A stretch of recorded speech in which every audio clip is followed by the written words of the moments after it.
Okay, so fans of the hit Netflix series Lost in Space will totally agree that it is out of this world in more ways than one. They'll also agree that it's way more than just a sci-fi show.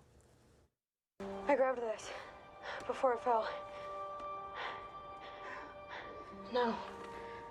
I'm responsible for you two and almost 100 other kids back at camp.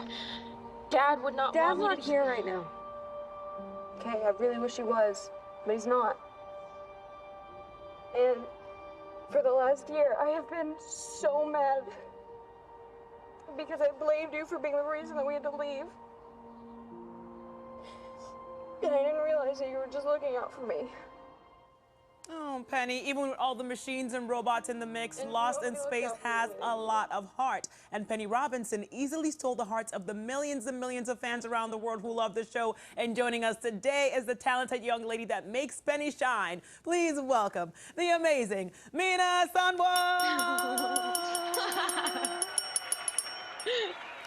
Are you laughing at me, Mina?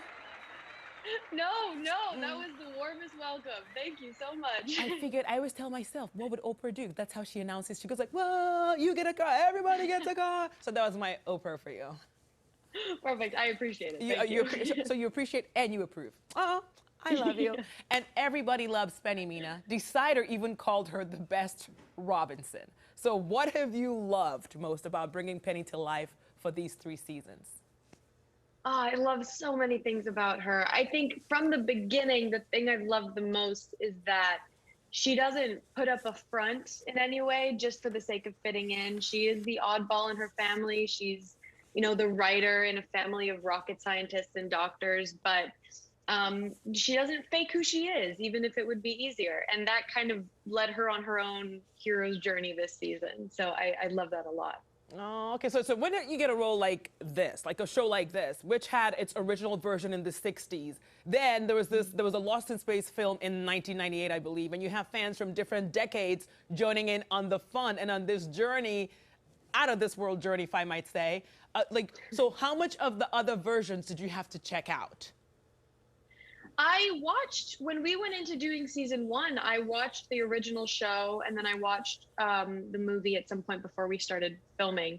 But because it is, our writers always say it's not a season 4, it's a reimagining, I had watched them to understand what it really was and what it hasn't been for so long. But it is a different show. Well, as the kids say these days, you watched and you understood the assignment. Mina. I'm just saying. All right, so the closest most families get to having a robot at home is one of those vacuum cleaner thingies, but not the Robinsons. And I was asking you if you got to take Robot with you because he's the protector of the Robinsons and he's front and center in this 3rd and final season. So what's going to happen to the thingy? They're keeping it?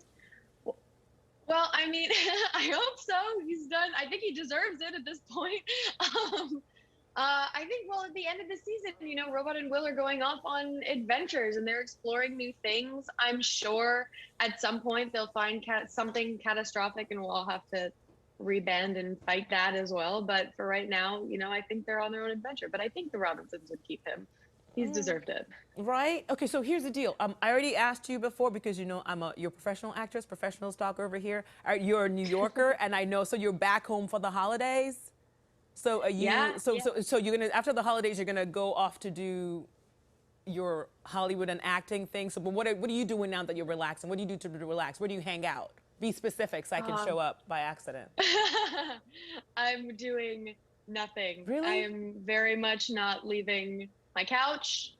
I'm doing a lot of reading, a lot of watching some good movies, a lot of cooking. It's been lovely. Oh, good to know. Thanks for being specific by telling me your couch. I know where your couch is, Mina, just so you know. And I hope to see more from you because I know you've directed before. You're a part of our family because you were on DC's Legends of Tomorrow as well. Yeah. So what else will you be working on? So if I can't find you on your couch, because I have the location of the couch, where else can we? What are we going to be seeing you next? What next are you going to be working on? I just wrapped a movie in October that is very, very close to my heart, and I'm super excited for it to come out. So people look out for that for sure. I have a couple of things in the mix. There's not much I can talk about yet, but there are a couple of things. Okay. I only have one thing on my list to come find you. I know, like I said. Just if I knock on the door, open it. If you don't open it, I know there's a window there. Perfect. I will crawl in. Mina, such a pleasure to meet you. It's lovely to meet you. And thanks for joining us, everyone. If you haven't seen it yet, go binge Lost in Space on Netflix. You will not regret it. Season 3 is streaming now. Happy holidays, Mina. Thank you so much. Happy holidays. Enjoy your couch. Thank you.